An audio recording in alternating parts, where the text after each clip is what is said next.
İzleyenler, Kıbrıs'ın Sesi TV 2020 ekranlarında gündem özel programında Diyalog Medya Genel Yayın Yönetmenimiz Sayın Reşat Akar'la birlikte sizlerleyiz. Evet, son günlerde malum en büyük problemimiz elektrik. Elektrik kesintileri ne kadar sürecek?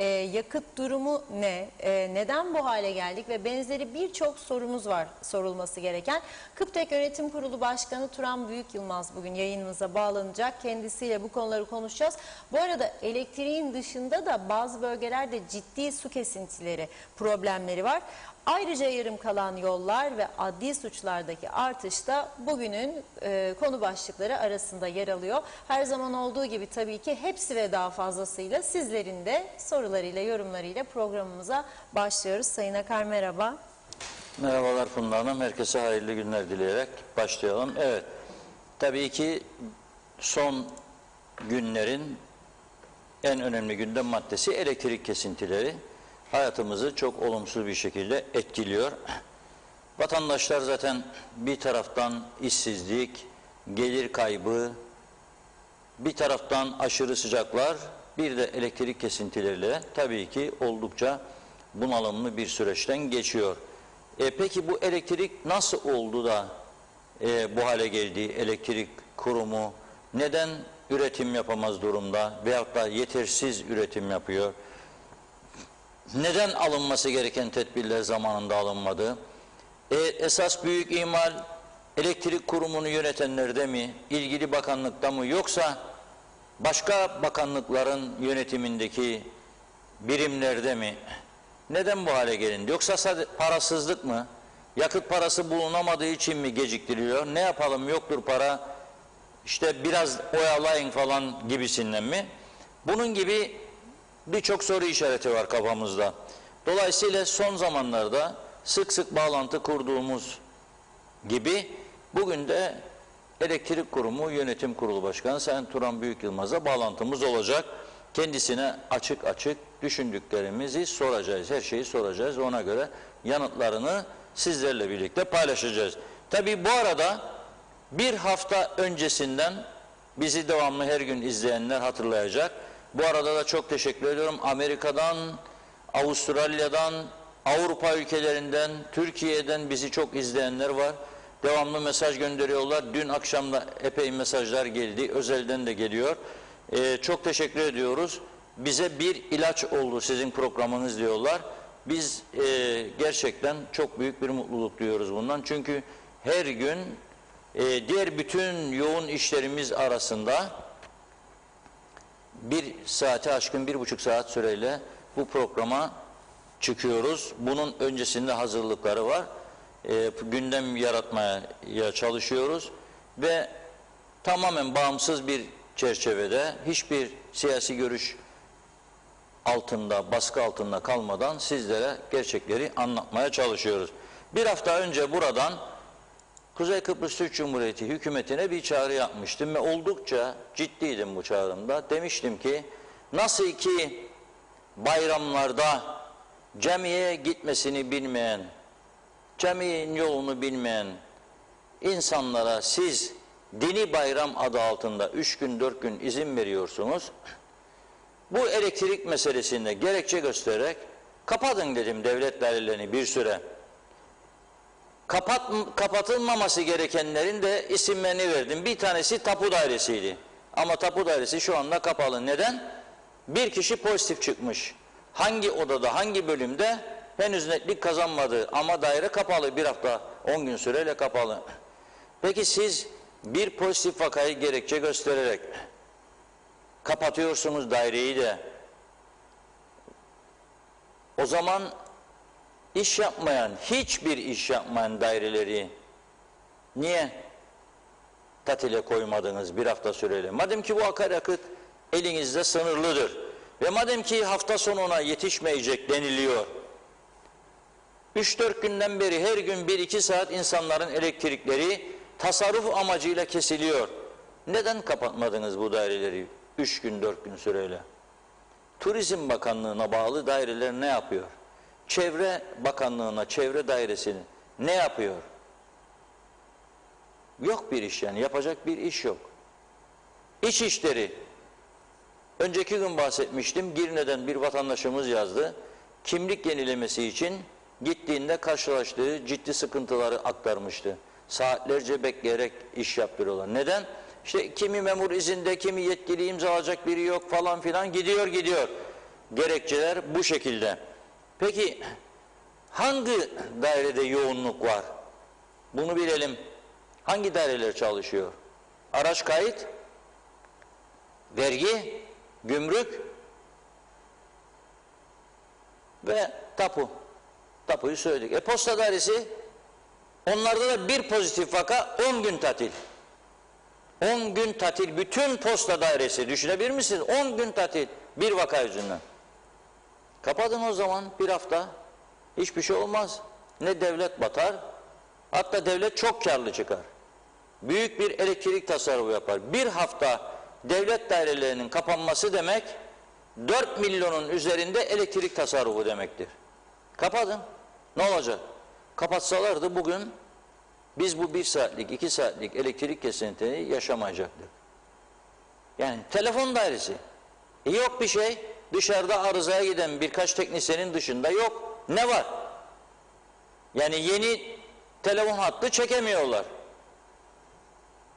Kablo yok, hat yok. Ne yapıyor? Çıkarın tatile, dinlensin insanlar. Bu aşırı sıcaklarda büyük bir fırsat vardı ellerinde. 45, 46, 47, 48 derece sıcaklar. Kapatsalardı ne olacaktı? Tasarruf edeceklerdi. Kapatmadılar. Şimdi elektrikler devlet dairelerinde de kesildiği zaman o kesik olduğu saatler içerisinde herhangi bir memurun sıcak odada oturduğunu mu düşünüyor acaba ülkeyi yönetenler? Ben hiç böyle olduğunu tahmin etmiyorum. Klima yok. İçerisi sıcak odalar ve memur orada oturup bekleyecek size. İmkansız. Çıkıp gider evine. Ama klima açıktır, kapalıdır, biri kontrol ederse fark eder. Değilse gider. Peki, şimdi biz mesela bugün ülke genelinde saat 14 ile 22 arasında, düşünün siz, adam işçidir, 5'e kadar inşaatlarda çalışıyor veya oto tamircisidir, garajdadır, 6-6.30-7 evine gidiyor, duşunu yapacak, oturup dinlenecek, televizyonunu seyredecek, uyuyacak. Eve gittiği zaman hanım elektrik yoktur. Ne yapacak bu adam? Elektrik yoksa su motoru çalışmıyordur. Apartmanda oturuyorsa yukarıya su çıkmıyordur. Duşunu yapamayacak durumdadır. Klima çalışmaz, evde fırın çalışmaz, yemek yapamaz. Bu insanlar tabii ki doğal olarak öfke küpüne dönüşür. Şimdi bazıları da diyebilir ki, kardeşim madem ki 45 yıl yan gelip yattınız, sonuçlarına da katlanacaksınız. O yüzden diyorum ben, Rum tarafı 20-30'a çıkacak diyorlar şimdi bize vereceği elektrik. Rum basında bugün sanki yani yeni başlıyormuş gibi bir haber yaptı bir Rum gazetesi. İşgal bölgelerine elektrik veriyoruz diye. Halbuki Kuzey Kıbrıs'a son bir aydan beri her gün 20 megawatt civarında elektrik veriyorlar. Bu önümüzdeki günlerde belki 30'a çıkacak bir süre için. Ama bizim elektrik kurumu da onlar eksildiği zaman onlara veriyormuş elektrik. Ama Rumlar sanki bugün başlıyor, yarın başlayacakmış gibi bir hava yarattılar. Öyle bir şey yok diyor bizim yetkililer. Az sonra zaten Sayın Turan Büyükyılmaz'a bunu soracağız. Bugün Başbakan Ersan Saner de işin ciddiyetini anlayarak bir de komite kurmuştu biliyorsunuz. Komite ne yaptı bu saate kadar bilmiyorum. Eğitim Bakanı Amcaoğlu'nun başkanlığında bir komite kurdu. Komite çalışma yapacaktı İVD olarak. Elektrik kurumunun durumunu masaya yatıracaklardı. Ne oldu bu komite bilmiyorum. Ama bugün Başbakan elektrikten sorumlu bakanı yani Sayın Arıklı'yı, Kıptek Yönetim Kurulu Başkanı ve üyelerini ve Genel Müdürü Gürcan Erdoğan'ı Başbakanlığa davet etmiş. Gelin bakalım demiş. Nedir bu elektrikteki durum? Anlatın bana. Onlar da anlatmışlar. Dinledikten sonra Sayın Başbakan endişe edilecek bir durum yoktur diyor. Nasıl yok? İnsanlar yanıyor. Mausa muhabirimizle programa girerken konuştum. Birçok yerde elektrikler kesik, insanlar sinir küpü diyor. Sıralıyor işte. 12 bin tonluk yakıt ülkeye gelecek diyor. Gemi bulunmasında sıkıntı var diyor. İzmit'ten Tipik tarafından temin edilmiş. En geç 15 Ağustos sabahı Hatay 4 yoldaki rafineye ulaşacakmış. 17 Ağustos gecesi 18 Ağustos sabahı gemi adada olacakmış. 12 bin tonluk yakıt gelecekmiş. Elimizde 4899 ton fuel oil varmış. Aksa'dan da 3000 tonluk yakıtın 5 gün içerisinde Teknece'ye ulaştırılacakmış. Hani Aksa istemiyorduk ya, Aksa'ya go home diyorduk. Elektrik istemiyoruz, Aksa'ya çok yüksek paraları dönüyor diyorduk. Şimdi bırakın Aksa'nın günde 50 megawatt elektrik vermesini bize, bir de deposundaki akaryakıtı çekiyorlar Aksa'nın. Da götürecekmiş de Teknece'ye de onu da versinlermiş. Bunlar, özeti nedir bu işin? Size bırakıyorum. Özeti nedir bu işin? Yani benim burada bir jeneratörüm var. İçinde yakıt sınırlı. Ya bunu doldururum ve hazır ederim herhangi bir kesintiye karşı, ya da kesinti başladığı zaman jeneratörümdeki yakıt da bitince başlarım mazaret üretmeye. İşte benzinciden alacaktım da tankeri benzincinin gelmediydi de yolda kaldıydı, lastikleri patladıydı. İşte benzincinin adamı da istifa etti, işe gelmedi falan filan filan. Kendi kendime avutacağım. Bu, bana göre bu toplantının sonucu bu. Dünyanın hiçbir ülkesinde bir hükümet başkanı bu şekilde konularla muhatap olmaz. Ama this is TRNC, North Cyprus, forever. Burada her şey olur. Hazır mı? Evet, Turan Bey hattımızda. Merhaba. Merhaba Funda Hanım. Merhaba Reşat Bey. Turan Bey, hayırlı günler diliyoruz. Hayırlı günler. Sizi de bağlıyoruz her gün. Birisi demiş ki geçen gün milletvekili, vallahi duysam yani dinledilerse bana, o milletvekilini ilk gördüğüm yerde başından aşağı yıkayacağım sularla. Mış Erhan Arıklı'yla Reşat Akar'mış, bu programda elektriksiz bırakmışık memleketi. Yediğine neye bak, kimse bunu söyle. Adam bu ülke elektriksiz kalmasın diye çırpınan yegane kurumuz burada. Başından beri yol göstermeye çalışıyoruz. Tabii ki. Telefonda bağlıyoruz, halka aydınlatalım diye, bu defa Arıklı'ya çok yer verirsin bilmem nere. Şimdi sizinle ilgili çıkabilir. Onun için diyorum, bu akaryakıttan gelecekse birkaç milyar dolar bize de gönderin de yenileyelim stüdyolarımızı. Hiç fena fikir değil. Ya komedi tiyatrosudur bu memleket, komedi. Komedi tiyatrosudur. Bir gün 15 isin içine 1 saat izin versinler bana. İsim isim kendilerine ne zarar verdiklerini bu ülkeye sıralayacağım, ama o izni yasalar galiba müsaade etmez desinler bana. Neyse, başlayalım şimdi. Nedir son durum elektrikte? Niçin kesiliyor? Mesela şu anda da birçok bölgede kesik. Biz konuşurken yağıyor mesajlar da, bizde de kesildi, bizde de kesildi. Nedir? Akaryakıt niçin gelmedi Turan Bey? Özellikle bunu konuşalım. İlk olarak ondan başlayalım ki ben sizin programınızda çok ayrıntılı anlatmıştım. Siz de dediğiniz gibi bir kurum kendi akaryakıtını hazırlayamayacak kadar aciz olabilir mi? Ve yöneticiler olarak da bu kadar bilgisiz, deneyimsiz ve tecrübesiz mi diye soruları kendimize sormamız gerekiyor. Bunu bir kez daha anlatmak istiyorum. 24 Haziran tarihindeki ihalenin kapanmasını müteakip, normal 5 iş günü içerisinde bu ihale sonuçlanması gerekiyordu. Ya olumlu ya olumsuz. Fakat biz 7 Temmuz tarihine kadar 13 gün süreyle bu ihalenin sonucunu bekledik. Sonuçta 7 Temmuz tarihinde Merkezi İhale Komisyonu bize yazıyla beraber ihalenin iptal olduğunu bildirdi. Aynı gün yönetim kurulumu topladım. Aynı gün. Evet. Oturup tüm kararların çıkartılmasıyla ilgili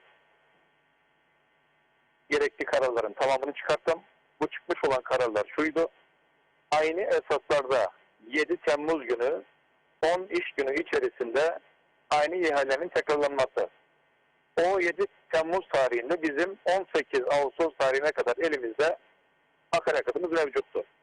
Yani bir ay 11 günlük akaryakıt elimizde mevcuttu. bir ihalede 10 gün içinde sonuçlanıp 5 iş gücünün içinde bağlanırsa çok rahat bir şekilde bu akaryakıt sorunumuzu çözebilirdik. Ama elimdeki yaşadığım tecrübeler bana gösteriyordu ki bu ihale yine sıkıntılı olacaktır. Aynı gün kendi Ekonomi ve Enerji Bakanıma bir yazıyla önergesini gönderdim. 36 bin ton da eğer ihale sonuçlanmazsa ve bir sorun çıkarsa elden tekli usulü akaryakıt alalım ve bu krizleri yaşamayalım diye. Her ikisini aynı gün yani 7 Temmuz tarihinde gönderdim. 27 Temmuz tarihinde Merkezi İhale Komisyonu akaryakıt ihalesinin açılışını sağladı. Oysa 27 Temmuz'a kadar çoktan ihalenin bitmiş olması gerekiyordu. 11 Ağustos tarihinde de yani dün ihalelerin kapanması için tarih verdi. Kim kazandı ihaleyi? İhale daha bugün teknik değerlendirme için yazı bekliyorduk. Henüz o da gelmedi. Personelimizi gönderip teknik değerlendirmeyle ilgili hususları değerlendirecektik. Bugün o yazı da gelmedi. Bekliyoruz böyle. Kaç firma katılmıştı? 3 firma katıldı. 3 firma. Bu akaryakıt ihalesinin çapı ne kadardır Turan Bey? Yani kaç 220 milyon? bin ton. Efendim? 220 bin ton. 220 bin ton. 120 bin ton. Evet, biraz değeri olarak inebilir, çıkabilir.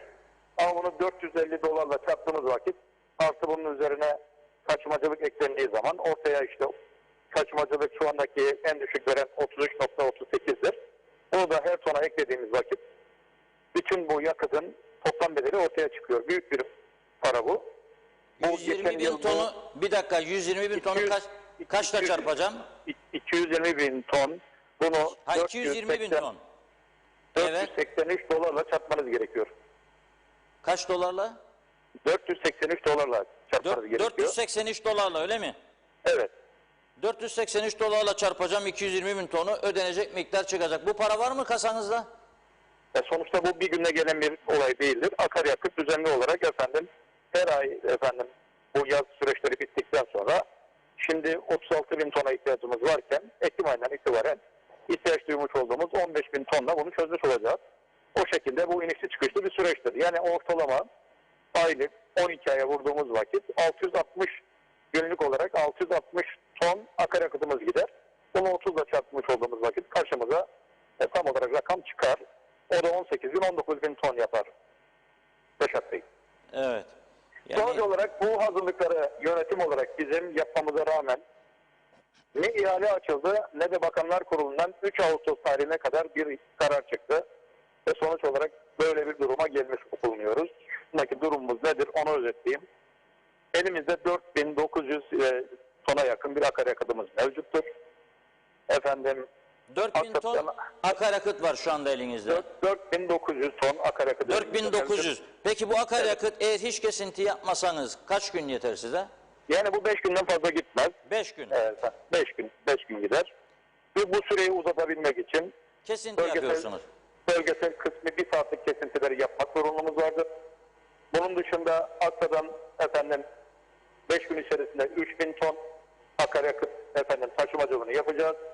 Bunun dışında yine Türkiye Cumhuriyeti'nden 40 tanker yani 1000 ton bu 2000 tona da çıkabilir yani gerek duyulması halinde tankerlerle akaryakıtımız gelecektir. Kısacası ayın 18'ine kadar bu şekilde bu süreci getirecek bir elimizde akaryakıtımız mevcut olacaktır. Aslında 17'sinde sizin de dile getirdiğiniz gibi İzmit'ten çıkmış olan gemi bu Çanakkale Boğazı'nı geçecektir. Çanakkale Boğazı'ndan geçmek o kadar kolay değil. Oradan Hatay 4 yola gelecek. Gece yüklemesi yapılacak ve yüklemesi yapılır yapılmaz 12 bin ton akaryakıtımız gelmiş olacak. Bir gün arayla yeni bir 12 bin, bir gün arayla da yine bir 6 bin ton akaryakıtımız gelmiş olacak. Bu şekilde depolarımıza inmiş olacak. Bu süreçte de ihale sanırım ki bağlanır. Hangi firma kazanırsa artık düzenli olarak bu akaryakıt alımı o firmadan gerçekleşecektir. Bu firmalar eskiden de satan firmalar mı? 2 tanesi veya 3 tanesi? Yani bunların bir tanesi katılanların tipik, bir tanesi Sideral firması, bir tanesi de Aksa'ydı. Aksa'nın evrak eksikliği dolayısıyla ihaleden elendi. Tipin vermiş olduğu değer 35.41'de yüksek olması. Tabii bu evraklar şimdi incelenecekler. Doğru mu? İşte polise gidecek. Evrakların yasal mı değil mi? kontrolü yapılacak. Ve 33.38 veren firma var. Onlarla ilgili Merkez İhale Komisyonu bize yazı yazması gerekir. Bloke artırımına gidilmesi gerekiyor diye. Tüm bu çalışmaları bekliyoruz ama henüz Merkez İhale Komisyonu'ndan bize bir yazı henüz gelmedi.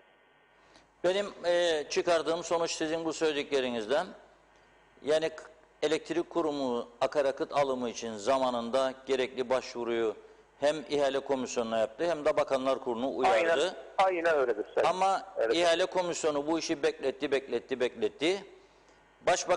Bakanlar Kurulu da üstüne düşmedi bu işin. Sonunda da ateş bacağı sardı. Öyle mi oldu bu iş? Aynen dediğiniz gibi. Yani ben kendimde bir eksiklik görmüyorum. Bu kadar Peki. hayat birikimi, bu kadar tecrübeyle de bunu anlamayacak kadar da bir tecrübesizliğim yoktur.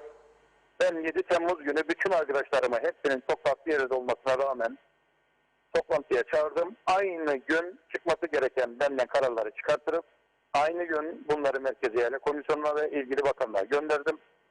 Efendim sonrasında bunun takibini çok seri şekilde bizzat kendim, bizzat genel müdürüm, mevcut yönetimdeki arkadaşlarım, müdür muavinlerimle yaptırdım. Özellikle MİT'le ilgili bölümünü söylüyorum. Çünkü bu benim en büyük korkumdu ve o korkumuz bizim başımıza gelmişti. Efendim bizim 27 Temmuz'a kadar sonuçlanması gereken ihale 27 Temmuz'da yeni açılmıştı ve 11 Ağustos tarihinde kapanacak şekilde kondu ve bu süreç bizi buraya getirdi. Evet. Tİİ'nin bize efendim bir akaryakıtı bulması, bir akaryakıtı buluyor, bir gemiyi bulamıyor. Bir gemiyi buluyor, akaryakıtı bulamıyor. Tabii ki bu akaryakıt artık dünyada kullanılan bir akaryakıt değil. Çünkü herkes doğalgaza dönüşmüş vaziyette veya başka sistemler kullanıyor. Dünyada niçin kullanılmıyor? Bu akaryakıt çok kirli olduğu için mi? Mutlaka yani en kaliteli akaryakıt %1 kükürt oranıyla kullanılan bir akaryakıtı kullanıyoruz biz. Ve siz görüyorsunuz ki bacalarımızdan, bu bacalardan hala da efendim siyah dumanlar çıkıyor. Ne kadar kaliteli olursa olsun, yani bu en kaliteli boyudur.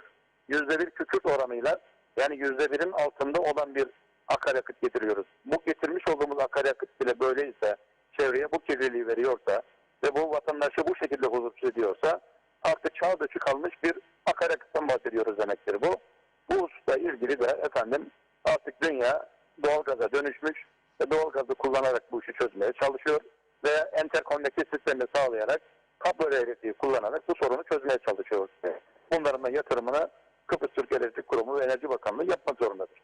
Sizce yapabilir mi? Bunu var mı böyle bir cesaret böyle bir- bizim hükümetlerde? Bu Bizim sendika enerji kurumunun asla böyle bir- yapmam diyor bunu. Yapabilir mi? Yani bizim böyle bir gücümüz yok. Kıbrıs Türk Elektrik Kurumu'nun mali tablosunu çok ayrıntılı şekilde sizlere geçen programımızda anlattım. Bu kurum şu anda efendim kendisi kendini yürütecek durumda değildir. Bunun nedenlerini çok net anlatmak gerekir. Bugün yakıt bedeli olarak bize kilowatt başı yakıtın mal oluşu 117 kuruş. Sadece yakıtın bize mal oluş fiyatı 1 kilowatt için harcamış olduğumuz yakıt 117 kuruştur. Ama biz diğer bütün şeyleri içine koyduğumuz vakit akla ödediğimiz para, personel giderleri, efendim amortismanlar ve bunların hepsini dışarı atıyorum ben. Sadece yakıta ödemiş olduğumuz para 117 kuruşken biz elektriği 97 kuruştan satıyoruz. Böyle bir üretim ve böyle bir efendim tüketim ve bu böyle bir ticari firma asla olamaz. Yani bu hiçbir şekilde bunun tarafı yoktur. Yani batmış bir firmanın efendim yöneticileri olarak sizlerle konuşuyoruz. Bu şekil bu. Bu kurum 2021 yılı içerisinde 458 milyon efendim zarar edecektir. Yani bu zararı biz mali olarak önümüze koyduk. Ayda 38 milyon kurum zarar etmektedir. Sadece Ayda 30. Şimdi siz 97 38 milyon. siz 97 kuruşa satıyorsunuz. Size maliyeti nedir bunun? 1.33'tür efendim. 1.33. Evet, 1.33'tür. Toplam 1.36 kuruş her kilowatt başı bir zararımız vardır. Ve bunun efendim aylık zararı 38 milyona tekabül etmektedir. Sonuç olarak bu kurum efendim bu parayı bulması mümkün değildir. Bu yatırımları yapacak da gücü yoktur. Sonuçta Akya'nın efendim 4 aylık borcu beklemektedir. Tüm bu hususlarla ilgili kurumun tablosunu ben sizlere daha önce de anlattım. Bugün de anlatıyorum. Yarın da efendim hiç çekinmeden anlatacağım.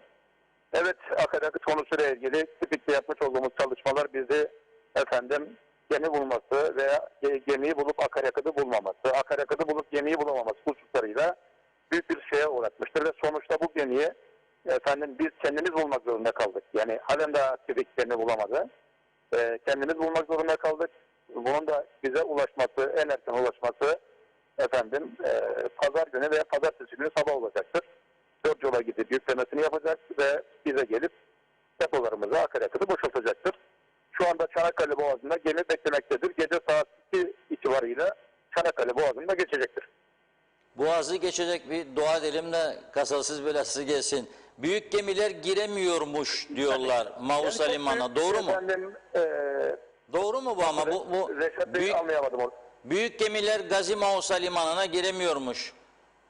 Zaten Yani bu gemi yaklaşamadığı Gazi Mausa- için de onda da sıkıntı yaşadığını söyleniyor. Doğru mu? Yok bizim gemi zaten direkt Tekneci'ye gelecek. Yani Gazi Mausa Limanı ile bir alakası yok. Küçük bir gemi bu, 12 tonluk. Bizim zaten Tekneci'ye büyük gemilerin yaklaşması mümkün değil. Büyük gemilerin yaklaşma imkanı olsaydı çok rahat gemi bulunurdu. Çünkü küçük gemilerin hem bulunması çok zor hem taşıması çok daha pahalı. Ama bizim Teknecik'teki bir mendereğimiz olmaması dolayısıyla bu düşündüklerimizin hiçbir tanesini gerçekleştirme şansımız yok. Sadece konuşabiliyoruz. Ne olduğunu biliyoruz, teşhisi koyabiliyoruz ama hiçbir şekilde gerekli operasyonu veya ameliyatı yapamıyoruz. İşin gerçek tarafı bu Reşat Bey. Şimdi Sayın Başbakan Bakanlar Kurulu'nu toplantıya çağırmıştı. Sadece elektrik konusu ve açıklama yapılmıştı pazartesi günü. Eğitim Bakanı'nın başkanlığında bir komite kurdu diye. O komite başladı mı çalışmaya, biliyor musunuz? Hayır. Bu komite başkanlığına Olgun Bey'in getirileceği söylenmişti. Ama Olgun Bey'in çok ağır bir iş yükü olması ve Maliye Bakanımızın Türkiye'de olması dolayısıyla komite çalışmalarına başlayamadı. Şimdi ise sanıyorum ki Başbakanlık Müsteşarı Özdemir Bey sanırım ve Ömer Bey'in başkanlığında bir yeni komite oluşturulacak. Daha önce Ekonomi Enerji Bakanlığı'nda müsteşarlık yapmıştır ise tecrübeli bir insan. Tüm bu hususlar masaya yatırılacak. Nasıl bir yöntem izleneceğinin kararı verilecektir. Sayın Başbakan'ın tecrübeli, bu konulara hakim olur. Ve 40 Ekim geleceğini de net görebilen bir kişidir. Çok uzun yıllardır parlamentoda görev yapıyor. Birçok bakanlık yapmıştır. Şu anda başbakandır. Ve konulara net hakimdir. Sanırım ki bu vatandaşa atlatılmadan bu kurumun ayakta durabileceği yöntemleri bulacağına inanıyorum. Ben bunu bekliyorum, bunu da biliyorum Reşat Bey. Evet, şimdi bugün sizi bulmuşken biraz konuşmak istiyorum. Tabii ki. Bir izleyicilerimizin yazdığı mesajlarda gözümün önünden geçiyor, bazılarını görüyorum. Şimdi öncelikle şunu bir aydınlığa çıkaralım. Bu işte hani Çanakkale'yi geçecek, oradan buraya gelecek, Roro gemileri çıkacak, Başbakan diyor Aksa'dan gelecek, siz de diyorsunuz oradan buradan. Bu kesintiler, yani günlük 1-2 saat kesinti size göre kaç gün daha gider? Kaç gün daha sürecek? Bu 5 günü geçmez. Yani 5 gün sonra normal hayata döneceğimize inanıyorum. 5 gün sonra. Zaten havalarda bir düşüş başladı. Bugün de görünen şu ki havalarda bir serinleme var. Vatandaşlarımızın bu klima konusuyla ilgili bir hassasiyeti olursa akımların tüketilmesi konusuyla ilgili bir hassasiyet gösterebilirlerse çok daha fazla büyük bir sorun yaşamadan bu sorunu çözeceğiz. Bizim için zor, sıkıntılı olan yani 5 günlük süremiz vardır. Bir de ortalıkta Rum tarafıyla ilgili çıkan haberler var. Bunlar tamamen yalan, yanlış haberlerdir. Bugün bizim Güney Kıbrıs'tan almış olduğumuz herhangi bir akım yoktur. İhtiyaç duyulması halinde 20 megawattlık 30 megawattlığa kadar alımlarımız olacaktır. Olur da bu çok kez olmuştur. Onlar bizden, biz onlardan bu şekilde alımlarımız defalarca olmuştur. Bunu bir para karşılığı değil, tamamen mahsuplaşmayla yaparız. Hangi tarafımız akım vermişse o akımı tamamlayabilmek için üretmiş olduğumuz akımla birbirimizi tamamlarız. Hangimiz almışsa onu öderken bu yine akımla olur. Yani mahsuplaşmayla bunu sağlarız. Arada dönen bir para hiçbir zaman olmamıştır. Bunu da anlatmak istiyorum. Sürekli bu Rum tarafına mahkum bir vaziyette bir kıptek gibi söylemler ortalığa yayıldı. Bunlar tabii asparagas ve bilinçli çıkarılan haberlerdir. Örneğin bugün Rum tarafından hiç akım almadık ama kısmı küçük kesintilerle beraber bir saat kesintilerle sorunu çözdük ama çok bir sorun olursa Rum tarafından 30 megawatt'a kadar akım alabiliyoruz. Bu planlı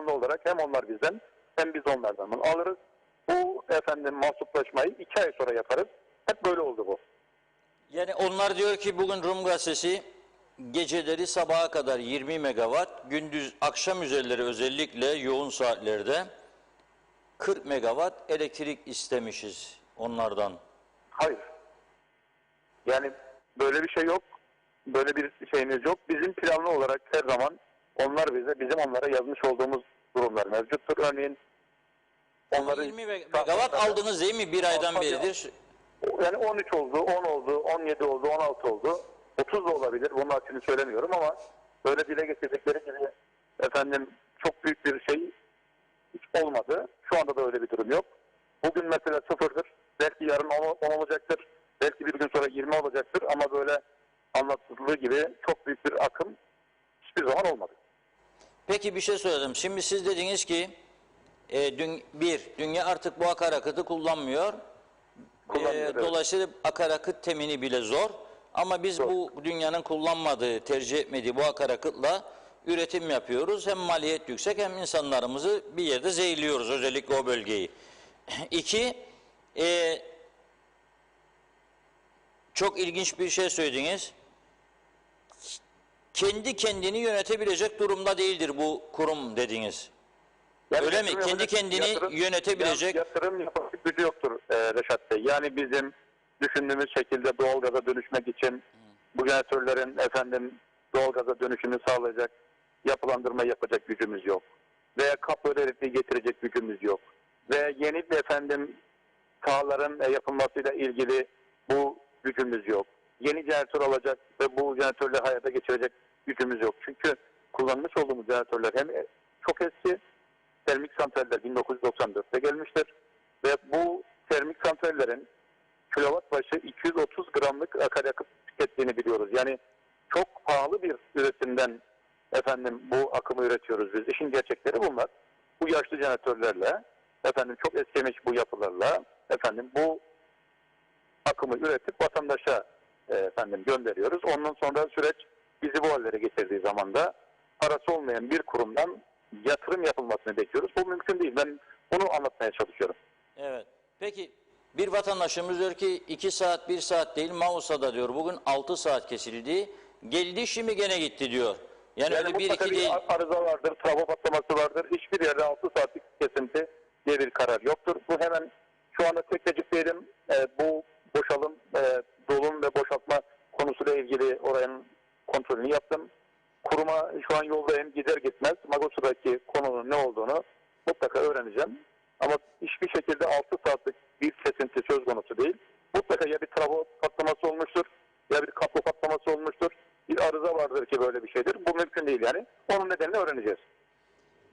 Tabii bizim halkımız kimisi çaresizlikten, kimisi çok boş vakti olduğundan dedikoducuğu severek biliyorsunuz yani toplum olarak. Çok meraklıyız bu konuya. Hatta yani böyle buradan başlar yurt dışındaki yakınlara kadar İngiltere'ye hatta okyanusu geçer Amerika'ya gider. Şimdi bunun arkasında özelleştirme niyeti vardır diyenler var. Yani bütün bunlar sanki planlı yapılmış gibi bir şeyler.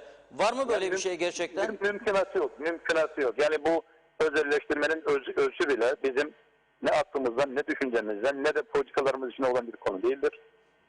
Kim bu cesareti gösterecek ve gelecek Kıbrıs Türk Elektrik Kurumu'nu özelleştirecek? O mümkün değil. Mevcut durumu nasıl efendim düzeltebiliriz? Bunun muhasebesini yapalım. Ve Kıbrıs Türk Elektrik Kurumu'nun 30 yıllık efendim master planını hayata geçirelim. Daha kaliteli enerjiyi Kıbrıs Türk halkına daha ucuza nasıl satabiliriz?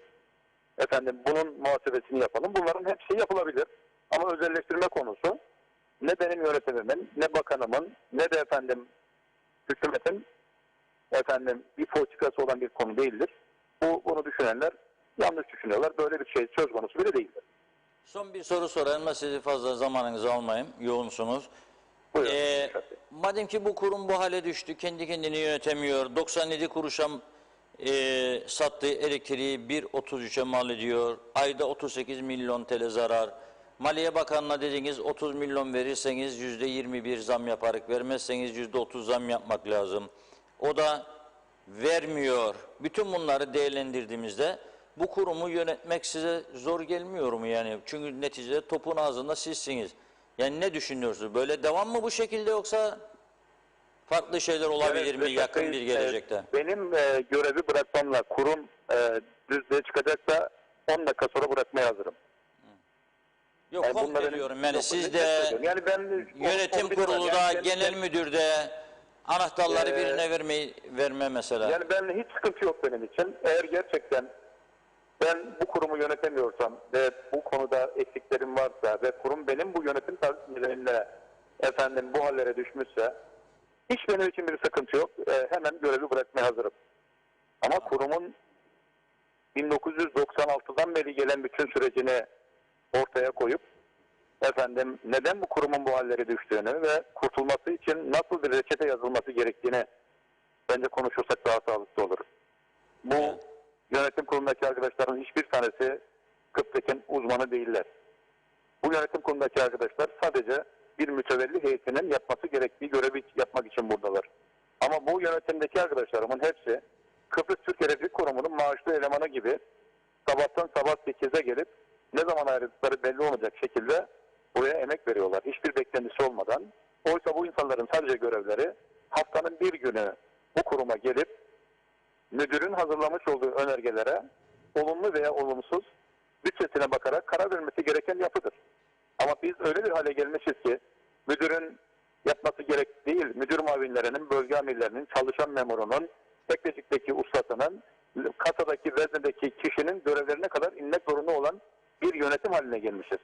Bizden öncekileri de mutlaka aynıydı. Ondan öncekileri de aynıydı.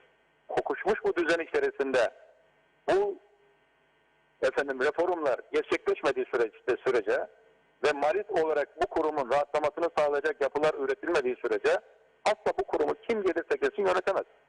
Çünkü yönetim yapabilmek için, düzgün bir yönetim için finans lazım. Finansı olmayan bir kurum nasıl ayakta durur? Sürekli olarak borç. Bunu anlatmıştım daha önce. Ben geldiğim zaman 10 bankadan borçlanmış bir Kıptek gördüğüm vakit hayretler içinde kaldım. Ve şimdi görebiliyorum ki yaz sürecine girdiğin zaman borçlanma yapmadan bu süreci geçirmen mümkün değil. Çünkü 6 devredir bu kurum aynı esaslarda elektrik satıyor. Yani 3 yıldır 1 Nisan 2019'dan beri bu kurum aynı esaslarda 6 devredir zam yapmamış. O zaman da 97 kuruştu. Bugün de 97 kuruş. Bunu maliye çözmesi gerekiyor. Hazineden karşılanması gerekiyor. Bu çözümleri bulmak zorunda hükümet. Bulmadığı takdirde bugün tekneciğin akaryakıt konusuyla ilgili yaşamış olduğumuz krizi bir ay sonra Aksa elektriği keserek bize yaşattıracaktır. Neyle yaşayacağız? Bugün teknecikteki akaryakıtta yaşadığımız krizi bir ay sonra teknecik diyecek ki, Aksa diyecek ki benim paramı yatırmamanız dolayısıyla elektriği kesiyorum. Tabii yani jeneratörler arıza yapacak, tekleyecek diyorsun. Çünkü eski jeneratörler. Muhtemelen. Yani bu kesme de kesebilir. Yani sonuçta parasını alamadıktan sonra neden bedava bize akaryakıt üretsin? Bunu da görebiliyoruz.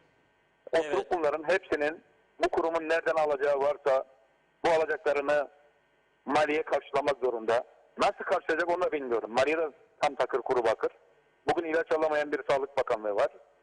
Birçok konuyu çözülmeyen bir yapısı var. Aynı şekilde biz de bunları konuşabiliyoruz ama çözüm birileri çıkar der ki bu yönetim kurulu başkanı ve yönetimdekiler özellikle yeni doğuştan gelenler bu işi bilmiyorlar. Beceremiyorlar. Bizim için hiçbir sıkıntı yoktur. Sadece geçirmiş olduğumuz 8 ay boyuncaki bu kuruma verdiklerimizi şöyle geriye bakar deriz ki gerçekten biz devletimiz için, vatanımız için bir şeyler yapmaya çalışmışızdır. Olmadı, beceremedik, ceketimizi alıp çıkarız. Hiçbir sıkıntı yok yani bu işte. Evet, Maliye Bakanımız Ankara'daydı. Son bu soruyu sorayım size.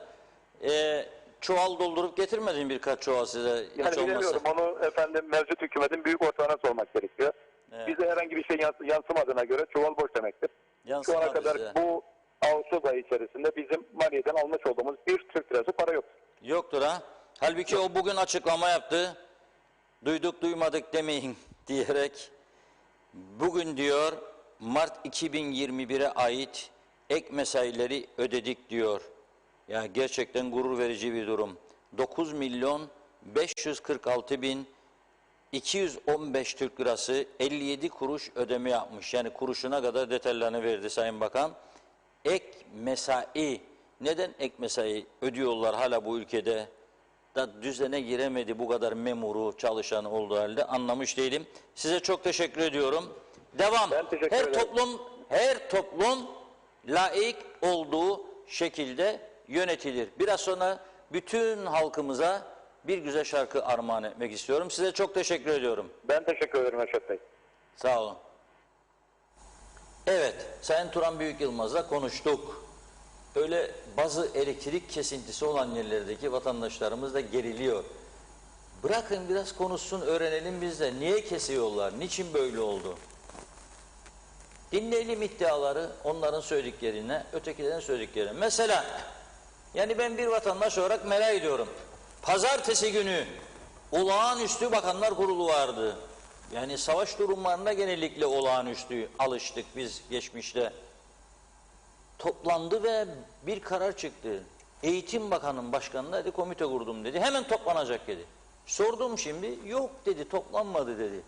Pazartesi, salı, çarşamba, perşembe, siz merak etmez misiniz ya, o elektrikler kesilir de o komite daha toplanmazsa nasıl umutlanacak acaba diye düşünmez misiniz? Evet, Funda'nın biraz mesajlara başlasın. Sonra ben size çok güzel bir şarkı dinleteceğim. Çok anlamlı. Yorum size kalacak. Hemen hızlıca başlıyorum mesajlara. İzzet Kahraman, Sayın Reşat Bey bilen bilmeyen kurumu yönetmeye kalkarsa sonuç budur dedi. İlk gördüğüm mesaj, sırasıyla sizler de takip edebilirsiniz. Limit aşıldığı için bu bilgilendirmeyi yapma gereği duydum. Mehmet Sporcuoğlu, madem ki elektrik kurumu battı, görevi niye kabul ediyorlar? Halkı çileden çıkarıyorlar. Görevi kabul etmesinler, belki çözüm bulan birileri çıkar diyor. Mehmet İnancı, Reşat Bey benim anlamadığım durum devlet denetçisi Sayıştaylık yolsuzluğu ispat ediyor. Ancak bugün olduğu kimse yargıda yargılanmıyor. Sizce nedir bu bekletme? Hasan Nihat Erduran, kablo döşeme ne zaman başlıyor diye sormuş. Güneş enerjisi önü sonsuz, ne zaman açılır? Kaan Dilek Can Türk, buzluklar bozulunca kim sorumlusu? Evde hastası olan insanlar ve cihazlar var. Geceden sabaha işleyip gün içerisinde uyuyan, vergisini veren personeller var. Afrika Pakistan Cumhuriyeti'nden selam diyor Kaan Bey. Belgin Rıfat, yap işlet devlet modeline ya da toplu halde revize geçecekler. Gülşen Kırmızıyüz, çıkılan ilk ihale onaylanmış olsaydı bu sıkıntı yaşanmazdı. Yok evraklar sahte, yok bizim ülkemizde bitmek bilmeyen bürokrasi işlerinden bir adım ilerleyemeyiz. Hüseyin Eker, %30 zam yapmak için önce elektriğin olacak demiş. Mehmet But, güneş enerjisine geçsek daha iyi olmaz mı diyor. Vedat Özkan, kısaca özetleyeyim, hükümet zararı oy kaybetme korkusuyla kabulleniyor. Aradaki farkı nasıl olsa Türkiye'den isteriz, biz de maaşlarımızı alır geçinir gideriz düşüncesi.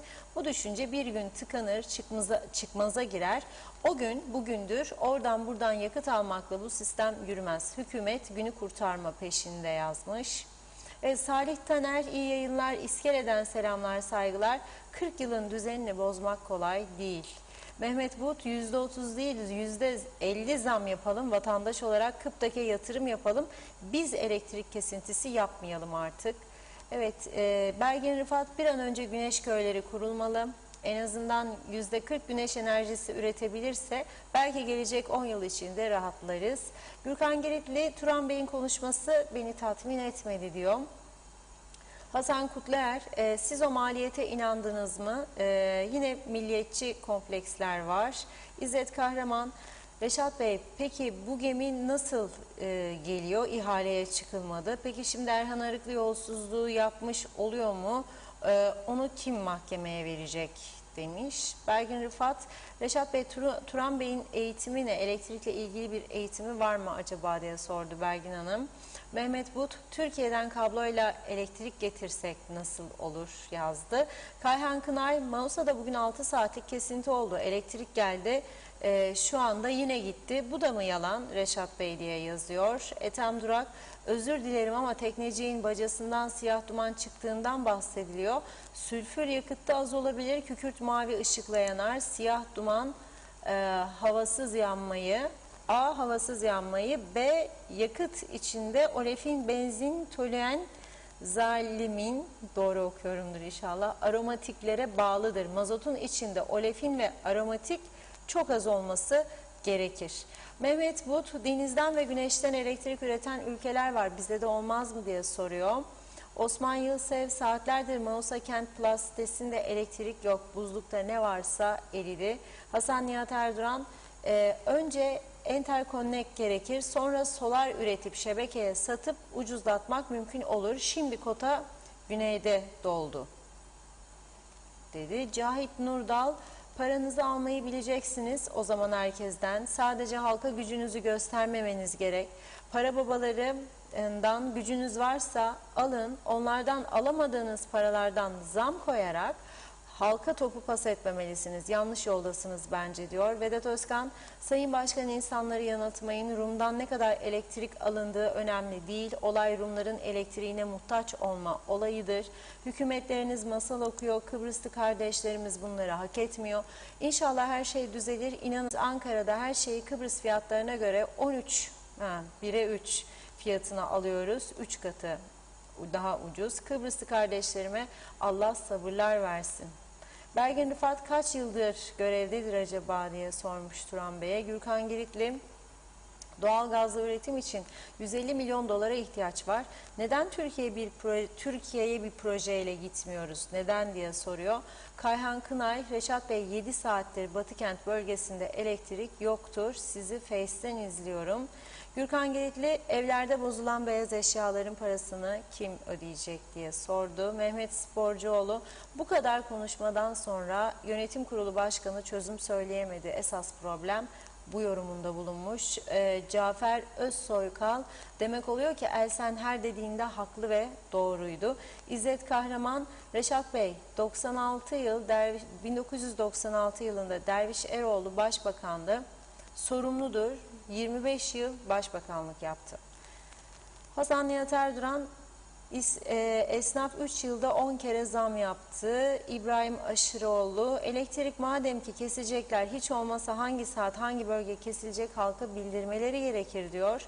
Vedat Özkan, inanın biz Ankara'da büyük bir problem olmazsa elektrik kesintisini unuttuk. Bu ay 4 kişilik bir ailenin elektrik faturası 200-250. Evlerde elektriklerin 47-53 kuruş, iş yerlerinde 63-70 kuruş arasındadır diyor. Akçay Muhtarlığı iyi yayınlar diledi, çok mersi. Mehmet Kurtulmuş da selamlar, iyi yayınlar diliyor bize. Belgin Rıfat, neden sizin yapmamanız gereken işleri yaparak vakit kaybediyorsunuz? Ben olsam tek işim kurumu revize etmek, kısacası fazlalıklardan kurtarmak ve santralin tüm bakımını yapmak, baca sorununu çözmek, daha ucuz ve daha kaliteli enerjiyi nereden nasıl üretebilirim araştırmasına girmek ve güneş köylerini kurmak olur. Gürkan Giritli, ek mesailer yerine işsiz gençlerimizi işe alsalar olmaz mı diye sormuş.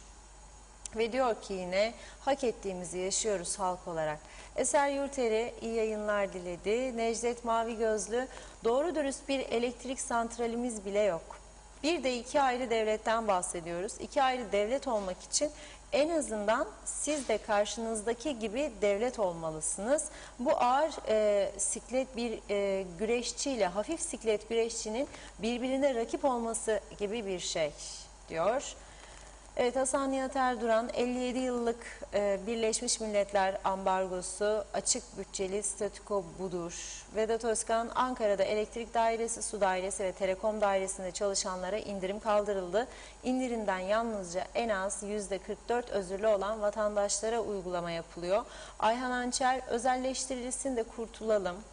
Ama ülke içinden bir firmaya görün o zaman hizmeti. Selçuk Uskan, Türkiye'nin askeriyle bizi koruduğunu, parasal yardım yapıyor. Meclisi kapatın, bir de elçilik var. Meclisi kapatın. Babalar sizin kör kapınız. Maaşlar olmayacak. Kimse milletvekillerini neden 2 iş yaptıklarını, doktorlarsa, tam bu sırada bir mesaj. Doktorlarsa bakıyorum, doktorlarsa hem klinik hem meclis paraları alıyorlar, cepleri doluyor. Meclis ne iş yapar ben bilmiyorum, hiç haberim yok. Maaşlar yüksek, 2 iş yapmak suçtur. Suçtur. Ben meclisi izliyorum, kim seçilmek isteyenler konuşuyor. Zaten meclis kürsüsünde mikrofonlar var. Ben duyuyorum, anlıyorum. Alt kafa kemiğinden sesler geliyor ve tekrar ediliyor. Ses bende de var ama tedavi alıyorum demiş. Halk Meclisi'ni izlemek istiyorum. Hiçbir şey yaptıklarını ben göremedim dedi. İzzet Kahraman, Sayın Reşat Bey, bir de buradan bakalım. Birleşmiş Milletler kabul ederse, iki devlet konusu olursa vay halimize. Yusuf Kadir Beyleroğlu Londra'dan iyi yayınlar diledi. Kıbrıs'a selamlarını yolluyor. Emine Kara Mehmet, hükümet palavra palavra yazmış. İsmet Ezel, bu ay faturayı ödemeyeyim. Turan Büyük Yılmaz'a neden? Çağatay Dolunay, kime neye inanacak halim kalmadı. Ali Abacılar, Kuzey Kıbrıs hükümetlerine 19 yıl yazdım, bir tecrübeyle söylüyorum. Bunlardan adalet doğmaz, artık yazmıyorum, lüzumlu değiller demiş. Bakıyorum, Irmak Hürcan, bakan nerede, çıksın açıklama yapsın, ulaşmaya çalışın kendisine diyor. Belgen Rıfat, insanlar zaten ekonomik sıkıntı içinde. Belki kurbandan artan birkaç kilo etleri var. Buzdolabında o da eriyecek, çözülüp donmaktan zehirlenecek insanlar. Mehmet İnancı, Reşat Bey, sosyal medyayı iyi takip edersiniz. Merak ediyorum, en fazla ne tür paylaşımlar dikkatinizi çekiyor ve ne tür konularla ilgileniyorsunuz? Sizi kızdıran veya sevindiren paylaşımları eminim herkes merak ediyor. Ama bunu cevapsız bırakmayın lütfen diye de eklemiş Mehmet Bey. Evet, İlyas Altuntaş da kolay gelsin, iyi yayınlar diliyor. Necati Emir Halil, Reşat Bey, Londra'dan Kıbrıs kanallarına bakarken baktım ki BRT'nin 3 kanalı da aynı programı gösteriyor. Bu nasıl olabilir? Mustafa Özcan, iyi yayınlar. Şikayet yorulduk artık. Her gün ayrı bir dert. Elektrik konusunda gizli zam yapıldığında ısrarlıyım. Biz bunlarla top oynayamayız. GPRS sistemle akıllı sayaçlara istedikleri gibi tarife yüklüyorlar. Hepsi bir yazılımın ucunda demiş. Bir iki mesaj daha aktarıp ara vereyim izninizle. Gürkan Yakış, şişirilmiş devlet kadrolarıyla bunca maaş yüküyle Kıbrıs'ta hiçbir kamu dairesi kazanamaz. Üstüne bir de ek mesailerden bahsediliyor. Sağlıkçı ve emniyet güçleri dışındaki mesaileri anlamıyorum. İçişleri Bakanlığı'na bir işim düştü. İçeride curcuna var. Vazgeçtim, çıktım, gittim. Hüseyin Reyhan da iyi yayınlar diliyor. Vedat Özkan, parayla yakıt alarak elektrik üretilmez. Bu teknoloji çok eskide kaldı dedi. Belgin Rıfat, herkesin kendine göre dondurucuya koyduğu bir şeyler var. Yazık değil mi? Ziyan olacak. Kolay mı? Belki tarhanası, belki pirosu ya da mantısı, kendi emekleriyle yapılan bir şeyler var. Yazık diyor Belgin Hanım. Evet, Fikret Gönlübol iyi yayınlar diledi. Fatma Türk de kolay gelsin. Bu pahalı şık ne zaman duracak diyor. Evet, yine İzzet Kahraman'ın mesajı çözümleyip aktarayım. Sayın Reşat Bey, Kuzey Kıbrıs parası yoktur. Olmayan parayla devlet kurduk. Sonra biz kendimiz ambargo olduk kendi elimizle, sonra Birleşmiş Milletler bize ambargo uyguladı derler. Doğrusunu bilmez bazıları demiş diyorum. Mesajlara burada ara veriyorum. Sözü Reşat Bey'e bırakayım, buyurun. Evet, önce bu Kıptek ile ilgili, elektrik kesintileriyle ilgili bir arkadaşımızın kısa düzenlemesi sosyal medyada geziyor 2 gündür. Bana da dün akşam gönderdiler. Bugün de gönderenler oldu. Gerçekten çok hoşuma gitti. Sözleri falan özel yapılmış. 50 binin üstünde kişi de izlemiş bunu. Şu anda biz de yayınlarsak bu 100 bin, 150 bin olacak. Çünkü biliyorum ada içinde her 10 ev veya iş yerinden 9'u şu anda Diyalog TV'yi izliyor. TV 2020'yi. Sosyal medya üzerinden de öyle, Avrupa ülkelerinde öyle, İngiltere'de öyle. Her yerde böyle. Onun için kendisinden birçok sosyal medya paylaşımında izinsiz veriyorlar ama biz öyle bir durum yaratmak istemedik. Kendimiz izin almadan vermek istemedik. Şu anda ilgili arkadaşımıza program öncesinde mesaj göndermiştim. Bana cevap yazdı. Çok memnun olurum, gurur duyarım diye. Onun o klibini veriyoruz. Sonra da şarkımıza geçeceğiz. Ama ikisi de çok önemli. Birlikte izleyelim.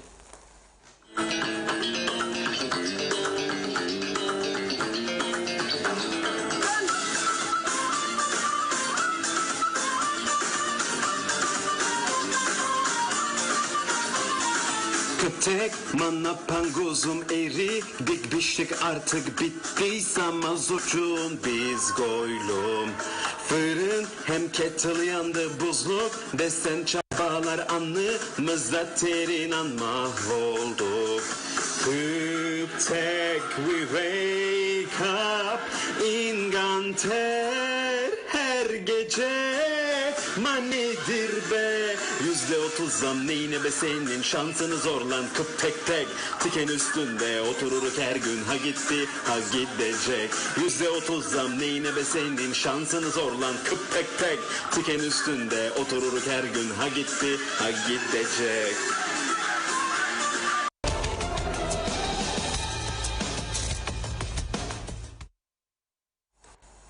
Beğendiniz mi bu düzenlemeyi?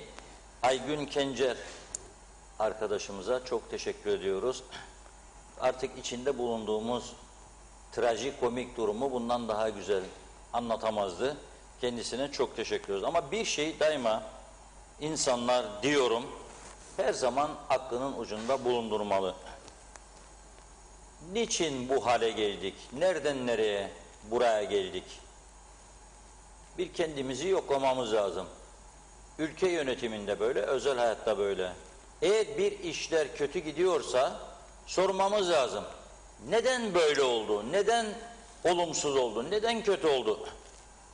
Bir de gerçekten bazı olaylarda çok karamsar davranıyoruz. Mesela en ufak bir şey oldu mu Allah her şey bitti, yok olduk, mahvolduk. Yok olmaz da ama bir şey birkaç şeye dönüşürse yani hem yollar çökerse hem trafik ışıkları durursa hem trafik ikazları hepsi kırılmış dökülmüşse koruyucu bariyerler yoksa yollarda hala da yarım kalmış yollar bitirilmiyorsa bütün yeşil alanlar kurutuluyorsa aradan 47 yıl geçti hala da Rum arazileri ormanlar temizlenip ağaçlar kesilip betonlaşmaya gidilirse ve bunu hoş görürse insanlar çöpler sokaklara dökülürse, Güngör'de yangın var diye Haspolat'ın bütün tarlaları, bahçeleri ki oralarda molyehalar yetişir, hayvan yemleri yetişir, zepseler yetişir, bir yığın şeyler yetişir, arpa buğdaylar yetişir. Mesele ovalarında. Sonra hayvanlara yedirirler bunları. Bir güzel o hayvanların etçiklerini, sütçüklerini kullanıyoruz değil mi? Kebabı çok seven millet olarak. Bazı arkadaşlar gücenmesin, çok aşırı milliyetçilere de çok kızıyorum. Ya her şeyi milliyetçiliğe çevirmeyin. Beceremediysek bazı şeyleri itiraf edeceğiz. Bu Rum'a teslim olmak değildir. Rum'u kıskanıyor muyum? Evet kıskanıyorum ya. Daha iyidirler bizden. Daha başarılıdırlar. Daha birbirlerine karşı saygılıdırlar. Yani niçin kıskanmayayım? Kıskanacağım tabii. Adamların iyi yaptığı şeyleri kıskanacağım. Ben de daha iyisini yapmaya çalışacağım ama. Burada olmuyor ama yok böyle bir şey. Yarattığımız düzen buna izin vermiyor. Biz böyle bir duruma düşürdük bu ülkeyi. Tabii konuşacağız. Bunu konuşmazsak bakın söylüyorum. Yarın o bir gün çocuklarınız size yattığınız yer neresi olursa olsun orada hesap soracak. Evde yataktaysanız orada, hastanede orada, mezarda orada. Ne yaptın sen bu ülke için? Ne ses verdin? Niçin bunların oluşmasına izin verdin? Bu sorular sorulacak. Onun için biz hep konuştuk bu Kıbrıs'taki ama bir neticeye gitmedik. Ondan önce düşünelim geçmişte ne oldu? Kıbrıs Türk Hava Yolları vardı. Kıbrıs Türk Hava Yolları'na dedik ki Sayın Recep Tayyip Erdoğan'a başbakan olduğu dönemde ya biz istedik yönetelim bunu dedik. Bırakın bize biz bu Kıbrıslılar balık tutmayı öğrensin hepsini öğretmeyin bize. Biz de elimizde olta var tutalım balığı dedik. Tutamayacağımızı bile bile kendi kendimizi parti MYK'larında, parti meclislerinde kandırdık. Ya adam hayatında uçağa binmedi, gitmiyor. Uçak modellerini sordum bir tanesine. Ne uçak modeli? Bana 2 yıl sonra bir arkadaş dedi ki vallahi dedi nihayet öğrendim ha dedi, türbülans nedir dedi. Hadi bakalım gel de çatla. Ama tabii bunun dışında böyle şirketleri yönetmek için sadece türbülansı uçağın cinslerini, modellerini bilmek gerekmez. Esas ekonomi yönetimi olması lazım. Kafası ekonomiye çalışması lazım. Nasıl karlı hale getiririm bu kurumu? Yapılmadı arkadaşlar. Türkiye'den yönetim kurulu atandı. Sonrasında genel müdür geldi. Bugün Türk Hava Yolları'nı yöneten adamlar küçücük Kıbrıs Türk Hava Yolları'nı geriye yönetsinler. Bazı indirimler talep ettiler maaşlarda ve diğer haklarda, sendikal baskılarla elde edilen haklardan kırpmalar istediler. Vermediler. O dönemin siyasetçileri de ben bunu yapmam dedi. Seçim var. Aynen şimdiki gibi. Aynı durumu yaşıyoruz. Benim o günlerde Kıbrıs Türk Hava Yolları meselesi gözümün önünden geçiyor. Sonra tabii Kıbrıs Türk Hava Yolları kapanınca aldılar devletin şemsiyesi altına. Şimdi Allah korusun diyorum ha, orada çalışanlar beni düşman bilmesin.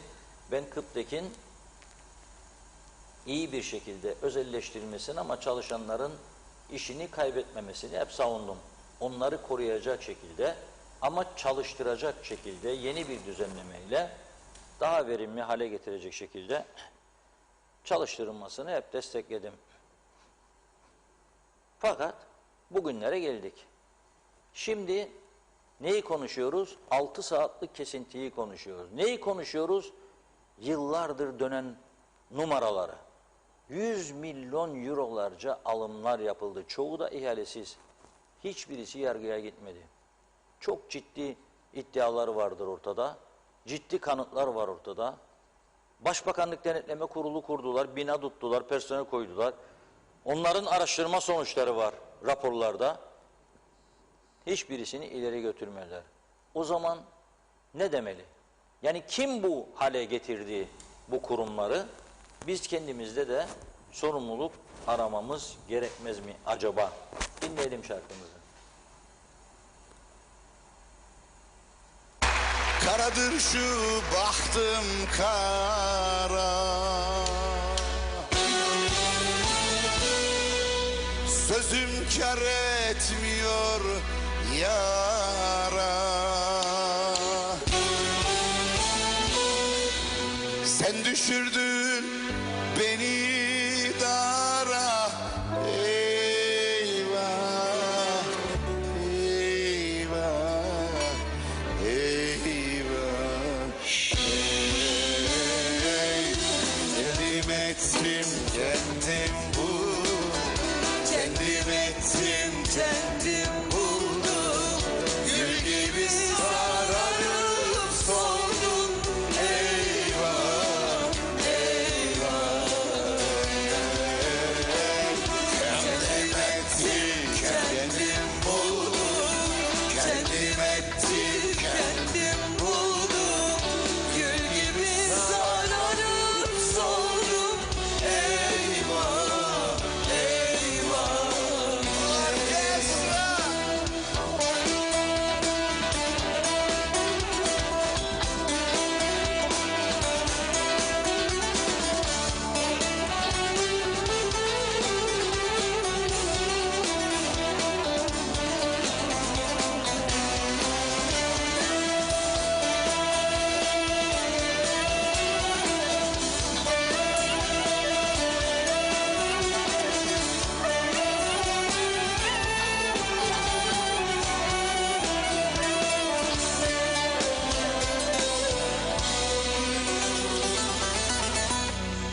Bilmez yar gönlümden bilmez.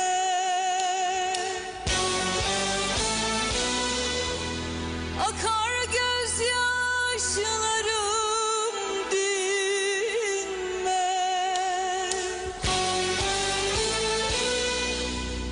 Bir kere yüzüme gülmez. Eyvah, eyvah, eyvah. Eyvah. Kendim ettim, kendim buldum. Kendim ettim.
Evet, kendim ettim, kendim buldum diyor. Yani biz de ettiklerimizi buluyoruz demektir bu. Her konuda geçerli bir söz. Şarkının sözleri gerçekten anlamlıdır anlayanlar için. Arkada da ışıklar yanıyor da. Bir konserden aldık telif meselesinden dolayı. Bir stüdyoda çekilmiş olandı bu. Baktık ki telife girmiyor. Oradan aldık ve kullandık. Çünkü sosyal medya üzerinden de yayın yaptığımız için telif meselesi giriyor. Yoksa bunu en güzel kim söylüyor? Düşünelim bakalım. Ben en çok onu seviyorum. Cem Karaca. Müthiş söylüyor. Allah rahmet eylesin ama onu kullanamıyoruz. Daha başka sanatçıları da bulduk ama maalesef telif meselesinin dolayı kullanamadık. Şimdi kendi eden kendi bulur. Güzel bir söz. Tabii bu elektrik kesintileri ne oluyor? Günlük yaşantımızı her yönüyle etkiliyor. Mesela marketler. Toptancı kapıya geldiği zaman Celal Usta diyor, bakkal Celal'a söylüyor tabii. Bugün kaç tane tavuk endireyim diyor veya bulli diyor. Dağıtıcı Kıbrıslıysa bulli diyebilir. Türkiye'den gelen çalışma izinliyse tavuk diyebilir, piriş diyebilir. Celal Efendi daha önceki dönemlerde günde 10 tane alırsaydı, şimdi bu kesintilerden korkarak bırak 2 tanedir, bırak 3 tane. Bulan alsın gitsin, buzluğa koymam der. Neden? Çünkü hele Mausa'da bugün bu sıcakta 6 saat kesildiyse da 15-20 dakika yarım saat geldi, ardından bir daha kesinti 2 saat daha öyle 8 saat, 9 saat, 10 saat o tavuk o buzluğun içinde sağlam kalmaz. Yavaş yavaş çözülür, sonra elektrik geri geldiğinde tekrar donar. Ertesi gün devam. Alırsınız götürürsünüz eve, bir de siz çözersiniz. Finish. Yani fayda, vitamin falan yok. Yemeğin daha iyi. Aynı şekilde dondurmacı gider. Osman Efendi kaç tane dondurma vereyim der. Algida mı, Cornetto mu falan filan. Yok der, dondurma almayacağım bugün der. Niçin? Dünküler hep eridi der. Bütün sektörleri bu iş olumsuz yönde etkiler. Adam mal sevk edecek, fatura çıkaracak, bilgisayarının çalışması lazım. Bilgisayar ortamında dağıtım fişleri, faturalar falan çıkıyorsa hele yapamayacak. Adam gidecek kasaba kıyma yapamayacak. Yapamıyor zaten şu anda. Zincirin halkalarıdır. Ama bir de önemli nokta vardır. Nedir? Alsancak, Lapda, Çatalköy, oralarda oturanlar son günlerde bunun etkisini hissediyorlar. Su yok, su. Susuzluk çekiyorlar. Dün bana ismi için bir şey söylemedi ama okumayacağım ismini. Alsancak bölgesinden bir izleyicimiz diyor ki 3 aydan beridir diyor Alsancak'ta düzensiz su dağıtılıyor. Şöyle ki diyor saat 3'ten sonra basınç düşer. Şofben çalışmaz. Depoya su çıkmaz. Su arıtma cihazı iflas eder. Soruşturduysam diyor hiçbir belediye yetkilisi net cevap vermedi. Uyduruk laflar diyor. Alsancak yayla bölgesinde yani Deniz Kızı bölgesi oluyor. Bugün başkana ulaştım diyor. Aldığım cevap Türkiye suyu başka yerlere verir. Bize 40 ton verirken 20 tona indirdi diyor. Depolara su yetmiyor. Yeni kuyu kazıyoruz demiş başkan. Bana inandırıcı gelmedi diyor. Madem Türkiye suyu vermeyecekti niye getirdi adaya diye bir soru geldi aklıma diyor. Bence de Türkiye suyu veriyor diye biliyorum. 10 tona kadar 7 liradan öderiz suyun tonuna diyor. Türkiye bize 2.30'a satıyor. İlk günden neyse bugün de aynı. tonaj yükseldikçe diyor 12 liraya kadar çıkar bu miktar diyor. Bu konuda bir araştırma yaparsanız diyor ve bu mevzuyu irdelerseniz bölge halkı olarak mutlu olacağız. İrdelemek için belediye başkanını aradık ama telefonu kapalı veriyor. Ulaşılamadı kendisine. O da bizi çoğu zaman dinliyor biliyorum Fırat Başkan. Dinliyorsa bağlansın. Yurt dışında olabilir. Bazı belediye başkanlarının yurt dışına gittiğini duyduk. Yurt dışındaysa bu konuyu kendisiyle döndüğü zaman İnşallah imkan bulup konuşacağız ama susuzluk böyle bir şey. Çünkü bu yaz aylarında su tüketimimiz de artıyor. Sıcaklardan bunalan vatandaş hem kendisini hem de çocuklarını devamlı suyun altına atıyor. Gel evladım üstün tel koktu diyor. Çocuk bahçede oynayınca ne yapacak? Terleyecek tabii. Eve koyuyor suyun altında bir güzel yıkıyor onu. Ondan sonra çıkarıyor. Ama su yoksa bunu yapmakta zorlanacak. Diyor ki vatandaş, başka bir vatandaşımız. Kuzey Kıbrıs Türk Cumhuriyeti hükümetlerinde görev alan son 10 yılın Ulaştırma ve Bayındırlık Bakanları kimlerdir? 1. Son 10 yıl Hasan Taçoy. 2. Şimdiki Başbakan Ersan Saner. 3. Geçiş Hükümeti Bakanı İsmail Başarır. 4. Ahmet Kaşif Bey. Emekli oldu politikadan artık. 5. Tekrar Hasan Taçoy. 6. Şimdiki Dışişleri Bakanı Tahsin Ertuğruloğlu. 7. Kemal Dürüz. Güzelyurt'ta eğitimle uğraşıyor şimdi. 8. Tolga Atakan. Bir süre öncesine kadar Ulaştırma Bakanıydı Halkın Partisi'nden. 9. Ünal Üster, şimdiki Sağlık Bakanı. Çok kısa sürdü onun da Ulaştırma Bakanlığı. 1 ay galiba. 10. Resmiye Can Altay. Resmiye Hanım da geldi. Geldikten kısa bir süre sonra bir korona meselesi çıktı eşinde falan. O da kendini izole etti 10 gün, 15 gün. Şimdi görev başında ama çaresizlikler içerisinde. Proje hazır diyor yarım kalan yolların tamamlanması için ancak no money, Maliye Bakanı yetki vermesi lazım. Vermiyor. Lefke ve Alsancak'ın çift şerit yolları yarım kaldı. 10 yıldır çözülmüyor. Ve en önemli konu başlığına gelelim. Şimdi Türkiye'ye gidip nutuk salladığında bizim yetkililerimiz en üstten en alta kadar. Derler ki Kıbrıs cennetten bir parçadır. Şarkısı da var. Kıbrıs bir adamıdır diyor, cennetten parça mıdır? Evet, cennetten parça idi bir zamanlar. Yeşil ada derlerdi Kıbrıs'a. Yeşillik gören varsa bana bir alo desin. Nerede vardır? Da ben de merak ederim. Özellikle diyorlar, Türk iş adamlarına çağrı yapıyoruz. Geliniz Kıbrıs'a yatırım yapınız diyor. Yavru vatanda her türlü yatırımcılara hizmet vardır, kolaylıklar vardır, teşvikler vardır. Bugüne kadar gelenleri kandırıp getirdiklerimiz oldu. Elimizden geldiğince de dövdük. Dövmeye de devam.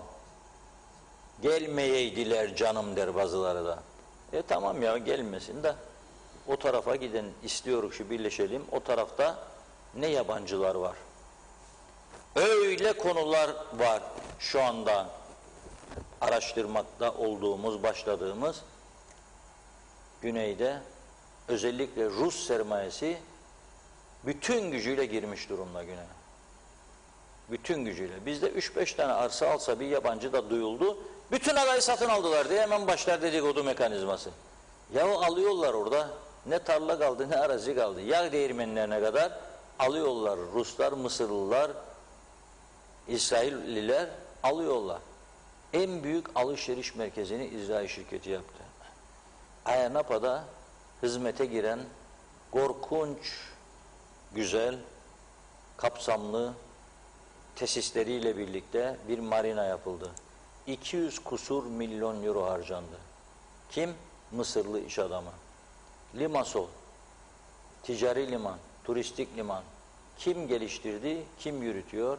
Mısırlı şirket. Larnaka'da, BAF'ta tamamen yabancı sermaye dayalı korkunç yatırımlar var. Limasol'da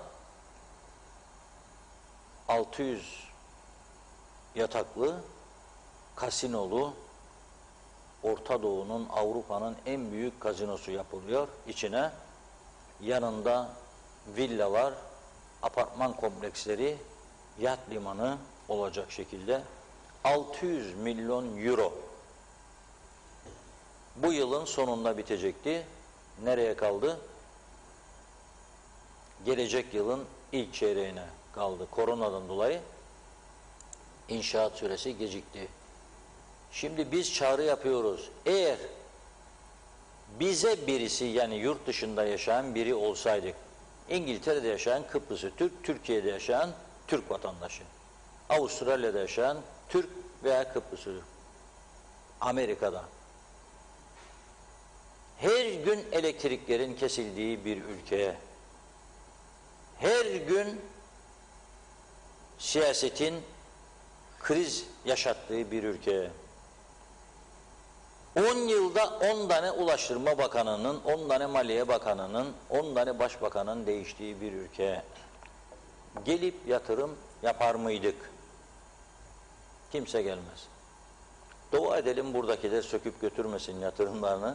Tabii binaları götüremezler de sermayelerini götürürler. O zaman herhalde çok ciddi bir darbe olur Kıbrıs için. Bunu düşünelim. Bu şartlar altında kesinlikle bu ülkeye yatırım yapılmaz, yatırımcı gelmez. Burada yaşayan vatandaş da geleceğe güven duymadığı için parası varsa o da yatırmaz. O da yatırmaz. Bu bugünün gerçek durumudur. Bunu hiçbir zaman göz ardı edemeyiz. Evet, mesajlarla devam edelim. Hemen kalan mesajları aktarayım. İzzet Kahraman'ın ilk mesajını görüyorum. Reşat Bey, bunu okudum. Parası yoktur Kuzey Kıbrıs'ın diyor. Biz kendimiz ambargo yarattık. Şevket Tacer, elektriğimiz son 3 saattir kesik Aydınköy'de Reşat Bey. Hüseyin Teo, halk sandığa gitmesin, 82. vilayet olarak Türkiye'ye bağlanalım ve ambargolar bitsin demiş. İzzet Kahraman, Sayın Reşat Bey, kendime ait iş yerim var. Saat 2'de durduruyorum sırf sizi izleyeyim diye. Vedat Özkan şarkıyla ilgili yazdı. Bergin Rıfat, oldukça güzel, harika bir klip çalışması diyor. Mehmet İnancı, Reşat Bey niçin bu hale geldik kısaca söyleyeyim. 47 yıldır bas bas paraları Leyla'ya yapıldı da ondan bence. Vedat Özkan yine yazdı. Reşat Bey, Kuzey Kıbrıs zihniyetten dolayı bu hale geldi. Siyasilerde ve halkta milli bilinç topyekün olursa ülke düzelir. Bir kısım duyarlı siyasiler ve halkın çabasıyla olmuyor. Salih Mullalı, bolluk refahlı düzeni, demokrat vatanıma geliyorum. Bana dua ediniz yazmış. Mehmet İnancı, süpersiniz Sayın Akar. Ders alacakları çok şey var, öğrensinler. Emine Aşık, Reşat Akar sizi izlemekteyim, iyi yayınlar yazdı. İzzet Kahraman, Reşat Bey, onu Derviş Eroğlu'nun vicdanını rahatlattı. Çözemedim İzzet Bey bu sefer, mesajı aktarayım dedim ama. Hüseyin Koltan, Reşat Bey şarkı için teşekkür ederiz diyor. Bilet fiyatlarında indirim mi var acaba? Ağzınıza yüreğinize sağlık demiş. Hasan Nihat Erduran da Türk Hava Yolları'nı dışlayıp rakip yaptılar. %100 bizim oldu Kıbrıs Türk Hava Yolları ve batırdılar. Turizm işletmeleri Dom Oteli bitirdi. Kezzap suyuyla doldurdular diyor. Nazime Nalbant, iyi akşamlar, iyi yayınlar. Reşat Bey, çok bilgilerini bizlere ne kadar güzel anlatıyorsun. Bir de Londra'ya gidecek olan öğrencilerimize bir çözüm buldular mı? Bu kadar kişi Londra'dan geldi, şimdi gitmek istiyorlar ve burada olan testleri İngiliz kabul etmeyecekmiş. Bunlar doğru mu? İyi mutlu akşamlar diliyorum. Emeği geçen TV 2020 çalışanlarına da iyi ki varsınız sevgilerimle yazdı Nazime Hanım. Çok mersi. Yakup Karşılı'da süper. İyi yayınlar TV 2020 diyor. Hacı Baysal şu anki halimizi anlatan çok güzel bir şarkı. Tebrikler. Halkını bitirmek için çabalayan böyle bir hükümet bir daha gelmez bu adaya. Eserleriyle övünsünler. Ali Gül, Reşat Bey, Funda Hanım İstanbul'dan selamlar, kolay gelsin dedi. Çok mersi. Hasan Kasapoğlu, bu derme çatma azınlık hükümetini muhalefet partileri düşürmedi. Reşat Bey inşallah düşürecek ve kurtulacağız. Nazime Nalbant, şarkı çok güzel, çok doğru. Kendim ettim, kendim buldum. Şimdi de ne olacak? Teşekkürler diyor. İsmet Ezel, kendimiz ettik, kendimiz bulduk. 47 yıldır kimse zemzem suyuyla yıkanmış değildir. Şerif Tuncay, Reşat Bey benim de 30 senelik iş yerim vardı. 2 kriz geçirdik Londra'da ve ilk yaptığımız şey işçileri azaltmak oldu. Masrafları azalttık. Kendimiz gece gündüz çalıştık. Öyle kurtardık işimizi. Zeki Açer Londra'dan selamlarını yolladı. İyi yayınlar diliyor o da. Evet bakıyorum.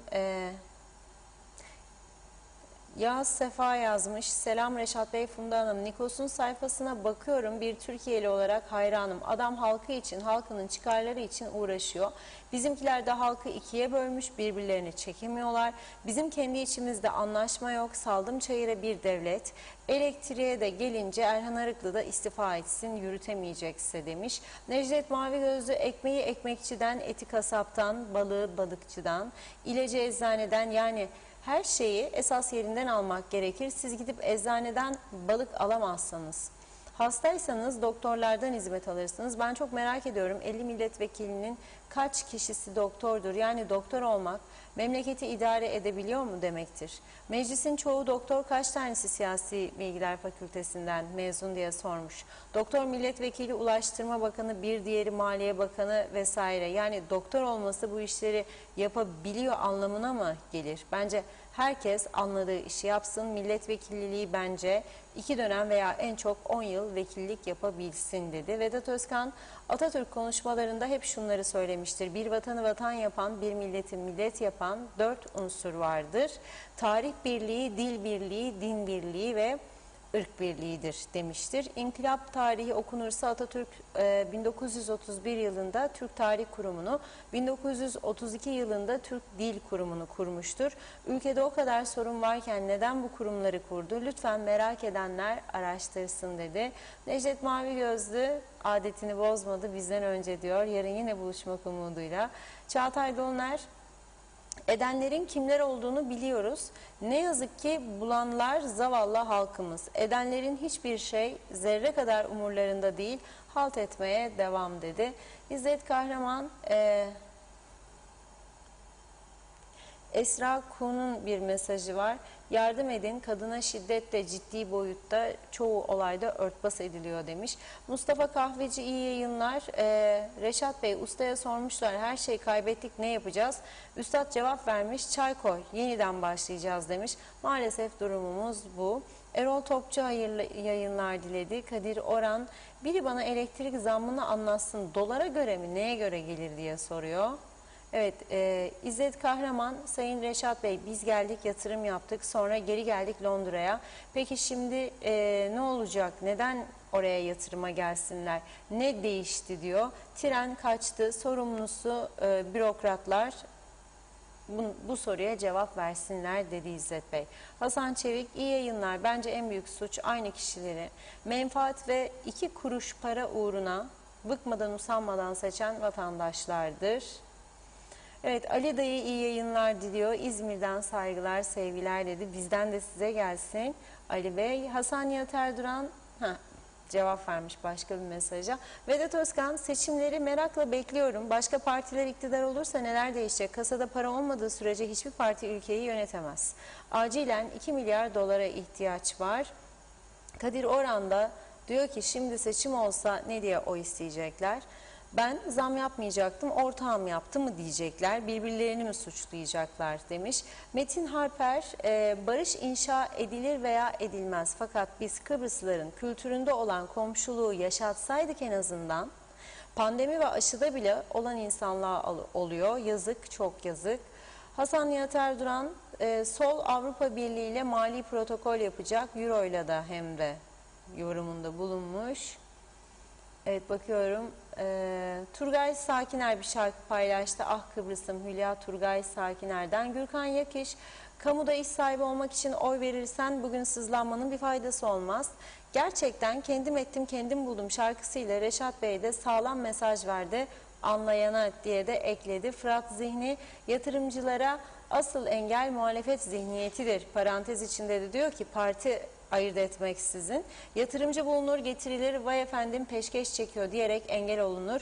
Yani hem yapamazlar hem de yapmak isteyenlere engel olurlar. Bir şeylerin gelişmesini istiyorsak hayatımızı siyaset üzerinde partizanca yaşamamak gerekir. İyi yayınlar Funda Hanım, Reşat abi dedi. Çok mersi.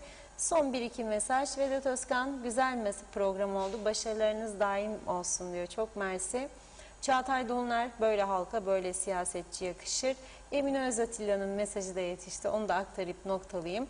İyi yayınlar. Valla elektriklerimiz şimdi geldi. Bıktık, usandık kesintilerden. Yandık. İlk defa bu kadar eziyet çekiyoruz. Bu kadar beklenir mi? Bitecek diyorlar. Mazot, yazıklar olsun.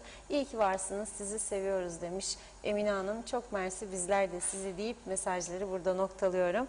Evet Reşat Bey. Evet, dün meteorolojinin müjdesini vermiştim buradan zaten. Demiştim ki dün yarın inşallah maşallah yağmur yağacak. Hangi bölgeye ulaşırsa yağmur evden dışarı çıkınız dedim. Dert edinmeyin, klima yoktur, sıcaktır hava falan filan. Ya su motoru çalışmıyor, su yok, duş yapamıyorum. Giyin dedim atleti, bir de iç çamaşırı kilot, çıkın dışarı. Yağmur suyu en temiz sudur. Bir güzel yıkanın, şükredin Allah'a, girin evinize.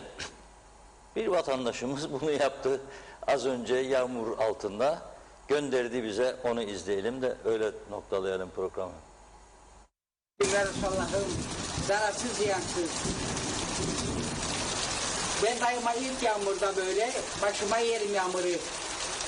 Hastalıklara birebirdir. Şifa verir. Çakar günler eşhedü la ilahe illallah. Hakkın eşhedü Muhammedin abdühü ve resulü. Zararsız ziyansız ya Rabbim ya Resulallah'ım.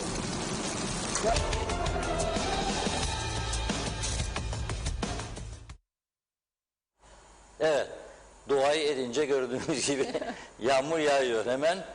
Mehmet Kurtulmuş Bey de yıkandı baştan aşağı ama o atlet olmadı orada.